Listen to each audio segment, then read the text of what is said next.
The piercing shriek of the alarm shattered the neon-lit luxury of the city's largest casino.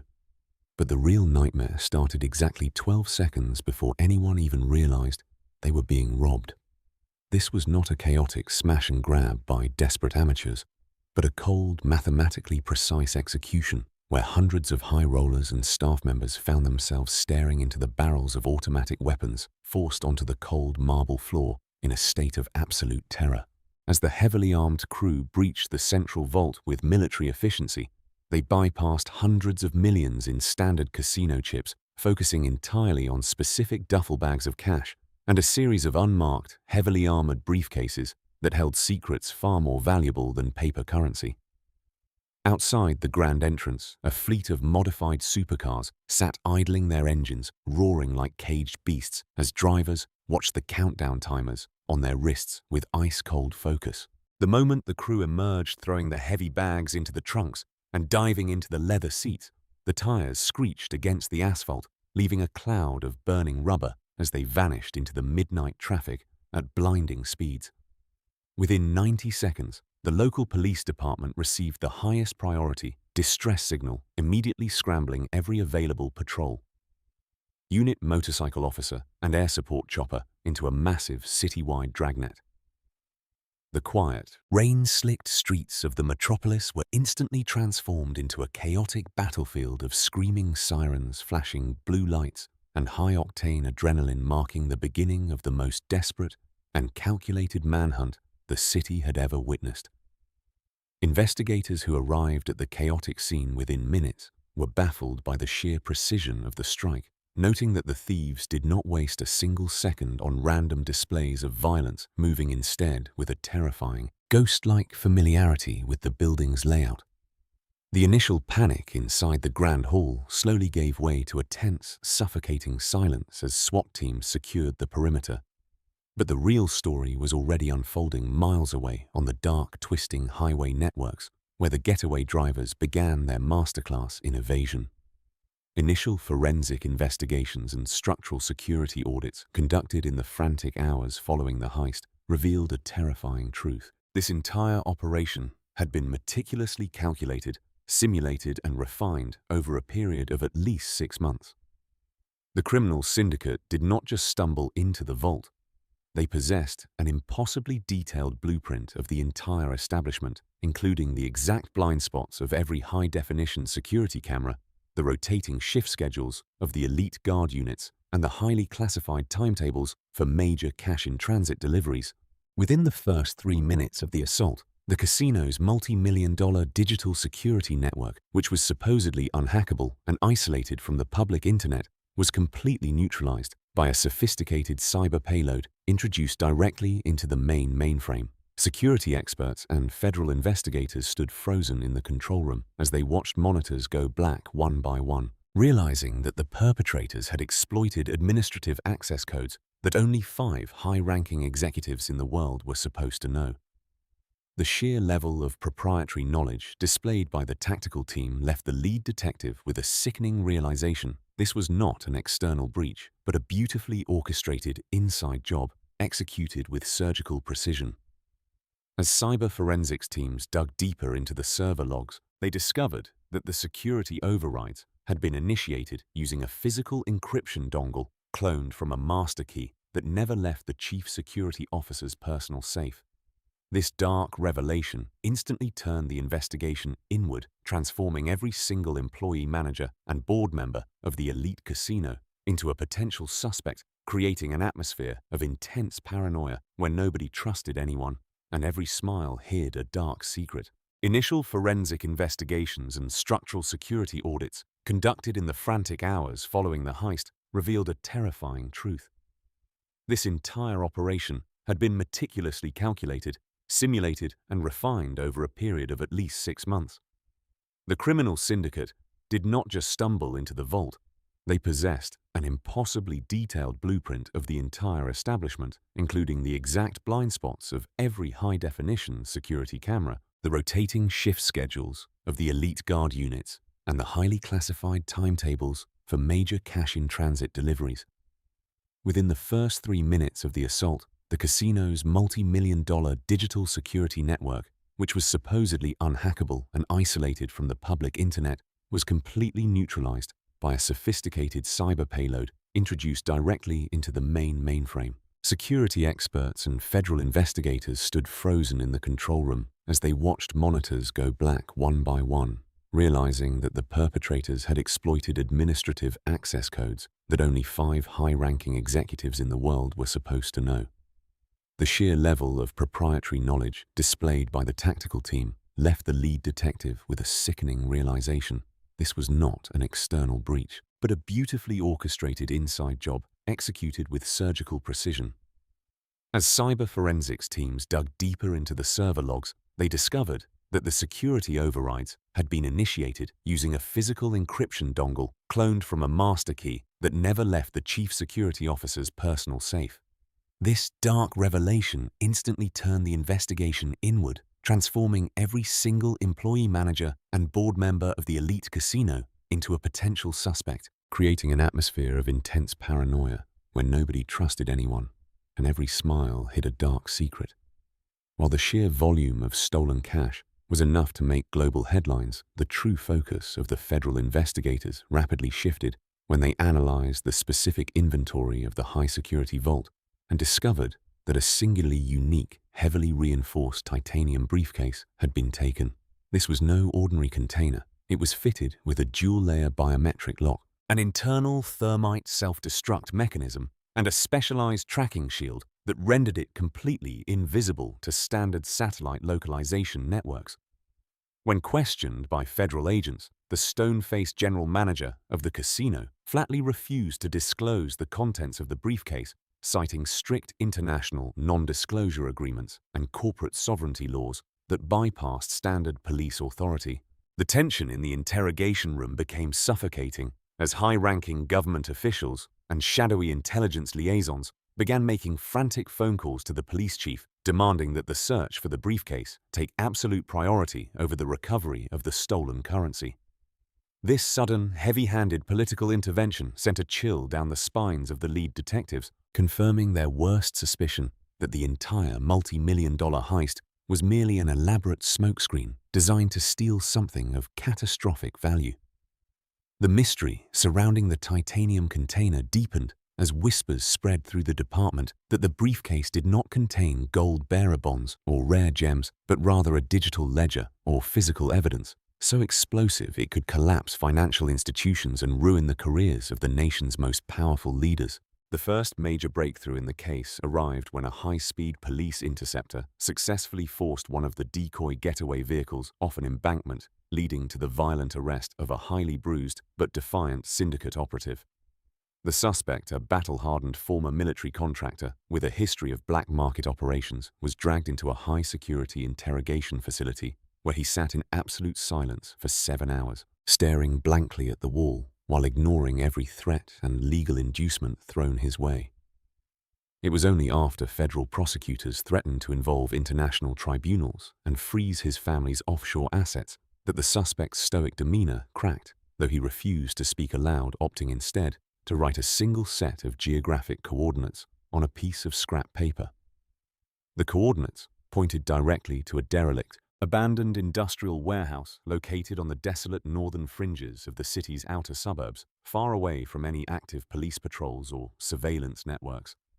An elite SWAT team and a convoy of armored tactical vehicles were immediately deployed under the cover of total darkness, storming the rusted compound with flashbangs and synchronized breaching charges in anticipation of a bloody firefight with the remaining fugitives. However, the heavy steel doors gave way to reveal nothing but a vast echoing vacuum. The warehouse was completely empty, save for a few discarded police scanners, burnt matching jumpsuits, and fresh tire tracks in the dust that indicated the mastermind had departed mere minutes before the raid. Standing in the center of the abandoned warehouse, forensic analysts uncovered deep industrial tire marks that perfectly matched a heavy-duty armored transport vehicle, suggesting the syndicate had switched from high-speed supercars to an inconspicuous logistics truck. The realization that they were chasing a ghost vehicle that could easily blend into the thousands of commercial delivery trucks traversing the state highways cast a dark shadow over the command center, as the trail was rapidly growing ice cold. Back at the casino, a specialized financial crimes task force began digging into the establishment's deep archival records, uncovering a labyrinthine web of highly irregular, unrecorded financial transactions stretching back over a decade. The casino was not just a playground for the wealthy. It functioned as a massive, sophisticated laundering machine for international cartels, corrupt politicians, and shadowy corporate entities looking to scrub their dirty capital clean. The mysterious titanium briefcase, according to a series of highly classified internal memos found in a hidden digital partition, contained the complete unencrypted master ledger of these illicit transactions, including names, dates, bank routing numbers, and incriminating audio recordings. As the lead detective realized the true magnitude of what they were dealing with, he felt a sudden sense of vulnerability. Understanding that the thieves now possessed the ultimate blackmail tool against the very fabric of the city's ruling class. The weight of the conspiracy became terrifyingly tangible when the lead detective arrived at his office the following morning to find that his primary investigative database had been completely wiped, with his security clearance revoked by an automated system override originating from the highest levels of the federal government.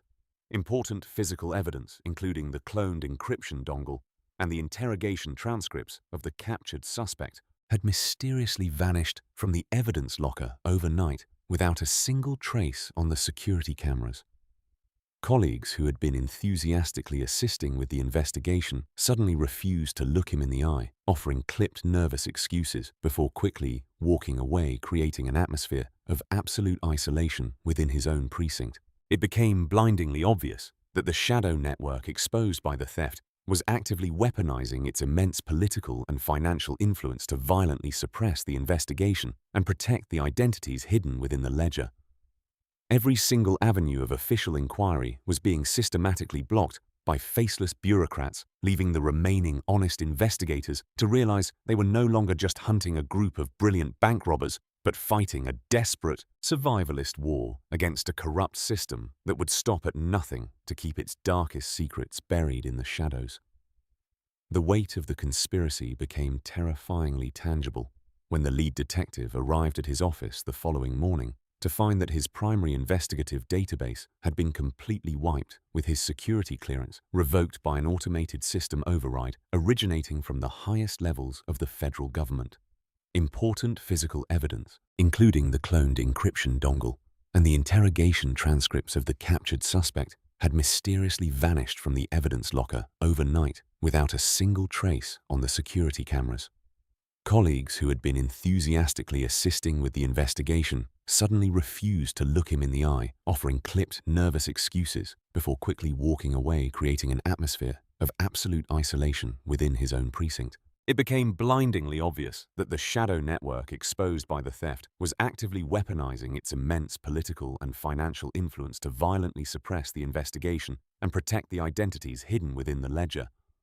Every single avenue of official inquiry was being systematically blocked by faceless bureaucrats, leaving the remaining honest investigators to realize they were no longer just hunting a group of brilliant bank robbers, but fighting a desperate, survivalist war against a corrupt system that would stop at nothing to keep its darkest secrets buried in the shadows. The private jet vanished from international radar tracking systems somewhere over the vast, turbulent waters of the Atlantic Ocean, its transponder intentionally deactivated in an area known for maritime radar blind spots, leaving law enforcement with a dead end that stretched across continents. Despite the official closure of the case by the federal government, who released a highly sanitized public statement claiming the stolen funds had been accounted for, and the suspects neutralized, the rogue investigative team refused to let the truth die.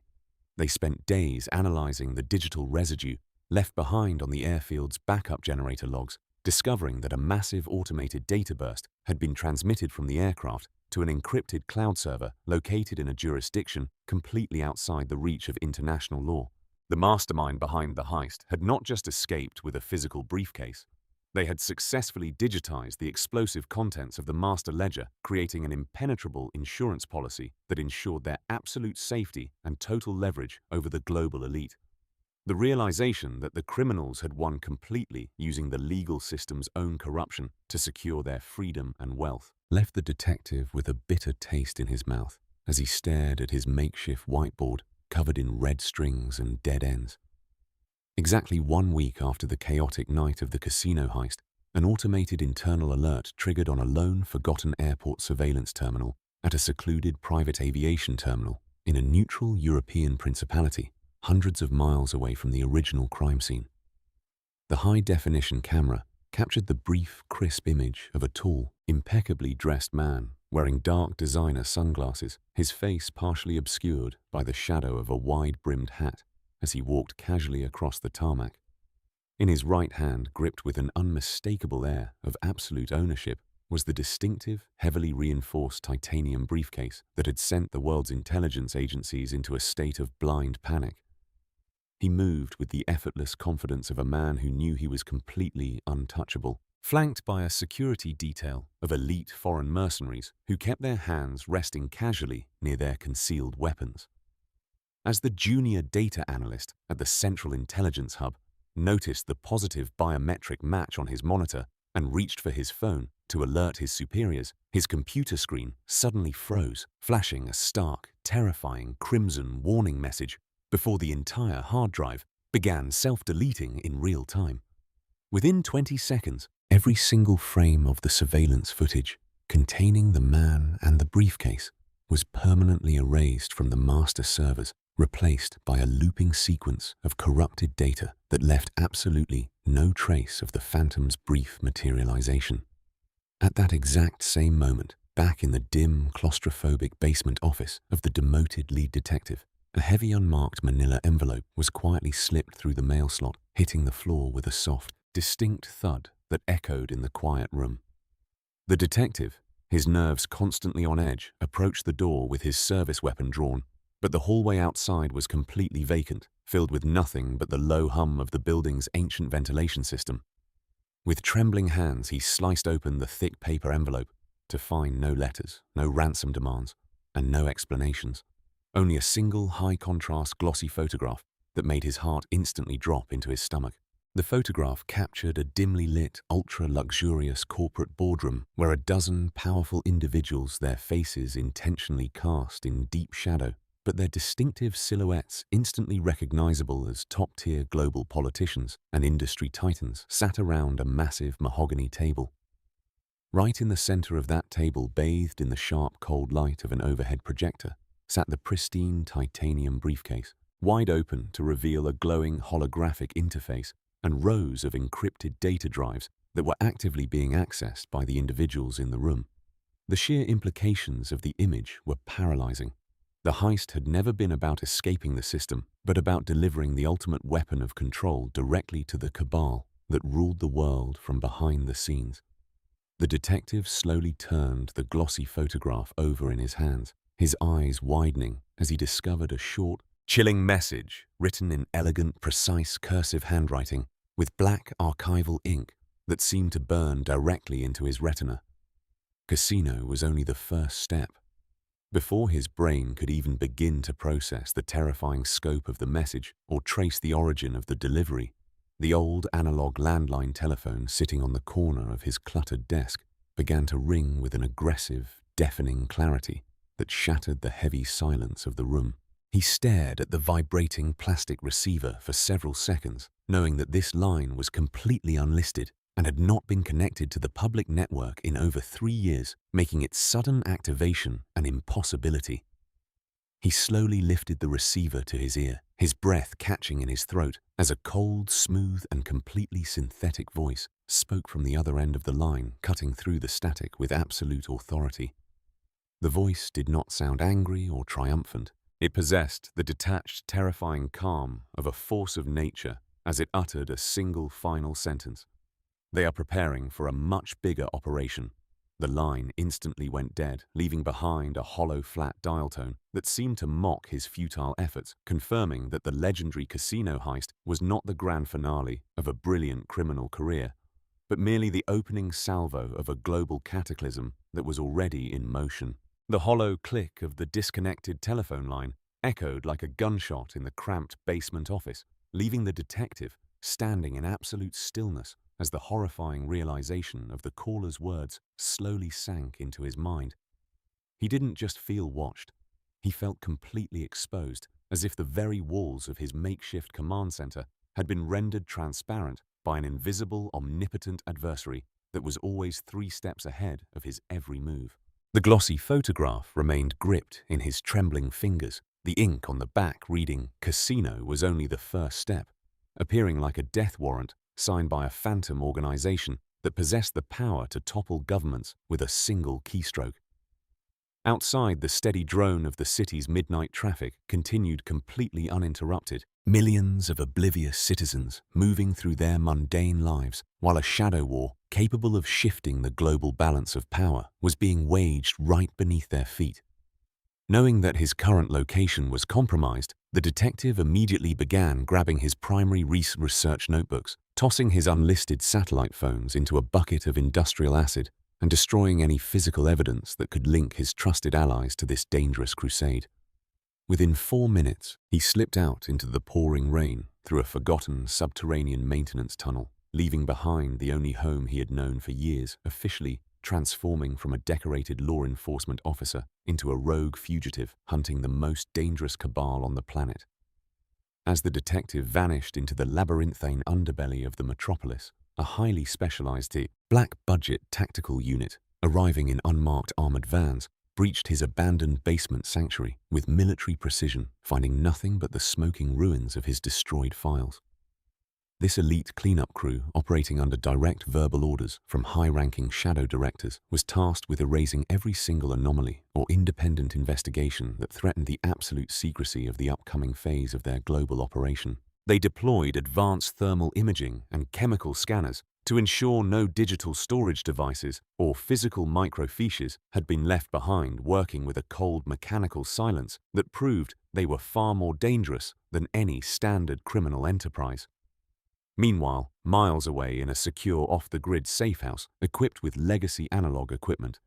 the detective met with his last remaining ally, a brilliant but disgraced cyber forensics expert who had been hiding from federal warrants for over 3 years. Together, they began examining a highly compressed digital clone of the casino's server architecture that the analyst had successfully extracted right before the mainframe was wiped by the remote government override. It didn't take long for them to discover a hidden time-locked subroutine buried deep within the casino's transaction ledger, a digital trigger that was designed to activate a global financial protocol exactly 48 hours after the physical titanium briefcase was removed from the vault. The hidden digital subroutine was not just a basic data logging system. It was a highly sophisticated military-grade decryption key designed to synchronize with an encrypted global network of dark money servers spanning 5 separate continents. As the analyst bypassed layer after layer of defensive firewalls using a custom-built analog bridge, the monitor began displaying a series of international shipping manifests, private orbital satellite schedules, and heavily encrypted communication logs between the casino's board of directors and an elite maritime logistics conglomerate. The true target of the upcoming much larger operation was finally coming into sharp focus. The syndicate was not planning another standard robbery, but rather a coordinated catastrophic interception of a massive heavily guarded sovereign gold and high-technology transport convoy moving across international waters. The titanium briefcase stolen from the casino contained the absolute unalterable biometric authorization codes required to bypass the automated defense systems of a legendary state-of-the-art stealth cargo vessel known as the Leviathan. This invincible floating fortress, operated by an alliance of central banks, was currently preparing to depart from a classified deep-water military port carrying billions of dollars in specialized quantum computing components and untraceable precious metals that could build the foundation of an entirely independent rogue economic empire. The sheer scale of the impending maritime ambush left both men frozen in sheer disbelief, realizing that no single law enforcement agency or international naval task force could stop an adversary that already controlled the communication networks from within the establishment itself. Every official channel they could potentially warn was heavily compromised, as evidenced by the high-profile names of senators, admirals, and central bank governors appearing constantly within the decrypted communication logs as passive facilitators or active participants in the conspiracy. The detective knew that attempting to file an official report or alert the Coast Guard would simply result in their immediate termination, forcing them to adopt a highly dangerous, unconventional strategy to intercept the syndicate before the Leviathan could reach the open ocean. They began tracking the movements of the elite tactical operatives who had executed the original casino heist, discovering that the primary assault team had already been quietly transported to a secluded, private deep-sea salvage facility located off the rocky, fog-shrouded coast of the Northern Territories. This abandoned naval yard, long forgotten by public maritime registries, had been converted into a high-tech staging area where the syndicate was actively modifying a fleet of decommissioned military submersibles and high-speed assault craft designed to execute a flawless silent boarding action against the massive stealth vessel. Operating with zero institutional support and a dwindling supply of untraceable resources, the detective utilized his old underbelly connections to acquire a civilian, long-range scouting vessel, disguising themselves as commercial fishermen as they navigated through the treacherous, freezing waters toward the coordinates of the secret naval yard. The weather was their only ally, a massive, low-pressure storm system rolling in from the north, providing perfect visual cover as 20-foot waves battered their small wooden craft, masking their acoustic signature from the syndicate's advanced coastal sonar arrays. Through a pair of high-powered night vision optics, the detective watched in absolute awe as the dark silhouette of the abandoned naval facility came alive with activity, illuminated by the low crimson glare of tactical work lights that pierced through the thick, rolling fog. Heavily armed contractors in identical unbadged naval combat gear were loading crates of specialized electromagnetic pulse weaponry and heavy thermite breaching charges onto 3 sleek radar-absorbent interceptor craft that sat low in the water like predatory sharks. Standing on the primary loading dock, directing the entire chaotic operation with ice-cold efficiency, was the exact same tall, enigmatic man in dark designer sunglasses from the airport surveillance footage, his hands resting confidently on the handles of the stolen titanium briefcase.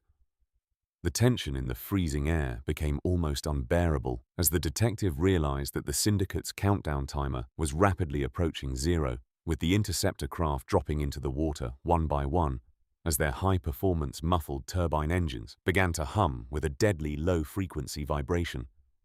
Suddenly, a sharp, blinding searchlight from the perimeter watchtower swung violently across the water, catching the detective's fishing vessel directly in its beam and triggering a cascade of deafening klaxons that shattered the natural roar of the ocean storm.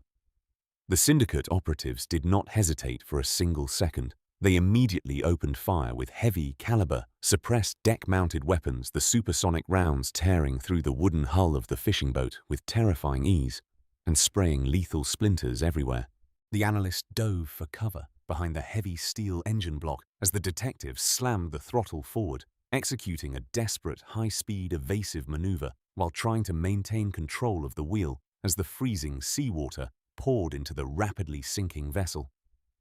Knowing that they could not outrun the syndicate's military-grade interceptors in a civilian boat, the detective reached for a modified emergency flare launcher, aiming directly at a massive, exposed fuel bladders sitting on the edge of the loading dock that was being used to refuel the remaining submersibles. The tension in the freezing air became almost unbearable as the detective realized that the syndicate's countdown timer was rapidly approaching zero, with the interceptor craft dropping into the water one by one as their high-performance muffled turbine engines began to hum with a deadly low-frequency vibration. Suddenly, a sharp, blinding searchlight from the perimeter watchtower swung violently across the water, catching the detective's fishing vessel directly in its beam and triggering a cascade of deafening klaxons that shattered the natural roar of the ocean storm. The syndicate operatives did not hesitate for a single second. They immediately opened fire with heavy-caliber, suppressed deck-mounted weapons, the supersonic rounds tearing through the wooden hull of the fishing boat with terrifying ease and spraying lethal splinters everywhere. The analyst dove for cover behind the heavy steel engine block as the detective slammed the throttle forward, executing a desperate high-speed evasive maneuver while trying to maintain control of the wheel as the freezing seawater poured into the rapidly sinking vessel. Knowing that they could not outrun the syndicate's military-grade interceptors in a civilian boat, the detective reached for a modified emergency flare launcher, aiming directly at a massive exposed fuel bladders sitting on the edge of the loading dock that was being used to refuel the remaining submersibles. The emergency flare left the launcher with a brilliant white-hot arc, slicing through the freezing rain and striking the center of the exposed fuel bladder with a spectacular, ear-splitting explosion that instantly transformed the night sky into a towering wall of churning orange fire. The shockwave ripped across the harbor violently, flipping one of the departing interceptor craft and sending a dozen heavily armed syndicate contractors flying into the icy turbulent waters as secondary explosions began tearing through the facility's main power generators. The sudden, catastrophic destruction threw the entire staging area into complete chaos, providing the detective and the analyst with a desperate fleeting window of opportunity to steer their heavily damaged, waterlogged vessel into the dark shadows of a nearby rocky cliffside before the remaining guards could reacquire their target. From their hidden vantage point in the crashing surf, they watched as the enigmatic mastermind remained completely unfazed by the fiery devastation around him, calmly stepping onto the last remaining high-speed interceptor craft as it roared out of the harbor at blinding speed, completely abandoning his injured men to ensure the primary mission remained exactly on schedule. The Leviathan had already departed its secret port, and the ultimate ambush on the open ocean was now officially underway, leaving the rogue investigators with a sinking boat and a rapidly disappearing trail. Abandoning their ruined vessel on the jagged rocks, the detective and the analyst scrambled up the steep, freezing cliffside, their lungs burning from exhaustion as they made their way toward a hidden, prearranged overland escape vehicle they had stashed in the dense coastal forest hours before. They knew that the explosion at the naval yard would instantly trigger a massive nationwide response from the syndicate's corrupt political allies, who would undoubtedly paint the incident as an act of domestic terrorism, making the rogue investigators the most wanted men in the country within the hour. As they tore down the dark, winding coastal highway at breakneck speeds, the analyst worked frantically on his encrypted laptop, attempting to tap into a classified maritime transponder network used exclusively by international naval intelligence units to monitor the coordinates of the Leviathan. After several agonizing minutes of data corruption and server timeouts, a single, isolated, pulsing blue icon materialized on the digital map, showing that the massive stealth cargo ship was currently navigating through a dangerous deep-water trench known as the Devil's Maw, exactly 40 miles off the coast. The syndicate's interceptor craft was closing the distance at more than twice the speed of the cargo vessel, moving with a predatory precision that indicated they were preparing to execute the boarding action under the total cover of the raging ocean storm, when no external rescue ships could reach them in time. With all standard maritime options completely eliminated, the detective made a desperate, highly lethal decision to contact a rogue black market aviation smuggling crew he had personally locked up years ago during his time as a decorated federal agent, offering them total immunity and a massive cut of the recovered assets if they helped him execute an impossible mid-air insertion. 20 minutes later, inside a secluded, unmapped dirt airfield hidden deep within the coastal mountains, the detective and the analyst boarded a heavily modified, radar-defying twin-propeller cargo plane that was designed to drop contraband packages at low altitudes without triggering military airspace alarms. The flight through the heart of the oceanic storm was a violent, bone-rattling nightmare, the old aircraft dropping hundreds of feet in seconds as the pilot fought against the terrifying crosswinds to position the plane directly above the projected path of the Leviathan. Peering through the small, scratched cargo window into the pitch-black abyss below, the detective could barely discern the massive, monolithic silhouette of the stealth ship cutting through the towering, white-capped waves like a floating mountain of steel. Behind it, almost invisible against the dark water, the syndicate's high-speed interceptor had already closed the gap, its specialized magnetic boarding harpoons launching into the hull of the giant ship as elite contractors began swarming the exterior decks like a plague of ghosts. The cargo door of the prop plane ground open with a deafening roar, letting in a violent torrent of freezing rain and howling wind that instantly dropped the cabin temperature below freezing as the detective hooked his heavy-duty tactical parachute harness to the static line. He looked back at the analyst, giving a single grim nod of determination before stepping out into the empty, terrifying void of the night sky falling through the storm clouds at terminal velocity toward the massive pitching deck of the moving cargo ship below. The descent was a chaotic blur of screaming wind and blinding rain, the detective pulling his ripcord at the absolute last possible second to avoid being detected by the ship's radar or torn apart by the massive turbulence generated by the vessel's immense superstructure. He slammed hard onto the slick, wet steel of the aft container deck, rolling violently into a stack of heavy shipping containers to absorb the brutal impact, his muscles aching as he immediately unhooked his parachute and drew his tactical sidearm.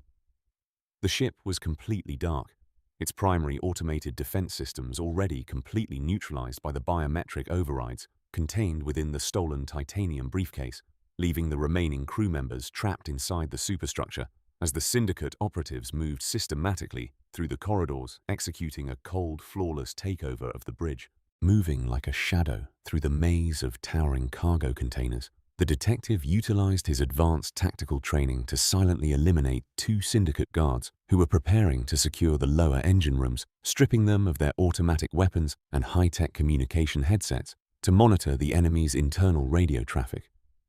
The airwaves were filled with the calm, methodical commands of the enigmatic mastermind, who had already established absolute control over the ship's primary bridge and was currently forcing the captain to upload the vessel's quantum ledger to an unmappable orbital satellite array. The detective realized that he had less than 5 minutes before the transfer was complete, an event that would officially hand over the keys to the global financial system to the cabal, leaving him with no choice but to initiate a suicidal one-man assault directly on the heavily guarded command bridge. He bypassed the main elevator shafts, climbing up the exterior emergency ladders in the freezing rain, his hands slipping on the wet metal rungs as he positioned himself outside the reinforced glass windows of the primary control room. Inside, surrounded by flashing warning lights and terrified hostages, stood the mastermind, the open titanium briefcase glowing with an eerie blue light as the progress bar on the primary monitor ticked past 80% completion. With a final, desperate burst of adrenaline, the detective kicked through the heavy glass window of the bridge, firing a synchronized burst of automatic fire that instantly neutralized the two primary security guards standing flanking the main console, before rolling behind a steel command console for cover as a hail of return fire tore through the room. The mastermind didn't even flinch as the glass shattered around him, slowly turning to face the detective with a thin, mocking smile as he closed the lid of the titanium briefcase with a sharp, decisive click, the progress bar on the main screen flashing a bright green message reading, "Transfer complete." The room fell into a sudden, suffocating silence as the remaining syndicate operatives held their fire, waiting for their leader's ultimate command, while the detective stood up from behind the console, his weapon aimed directly at the center of the mastermind's chest. Before the detective could pull the trigger, the mastermind reached into his pocket and pulled out a small active detonator, his voice dripping with absolute malice as he spoke his final words. "You still think you're the hunter detective, but you're just a ghost in a game that ended before you were even born." He pressed the red button, triggering a series of massive pre-planted thermite charges deep within the ship's engine room that instantly tore the hull open, causing the massive Leviathan to groan violently as it began its rapid, catastrophic descent into the dark, bottomless depths of the freezing ocean trench.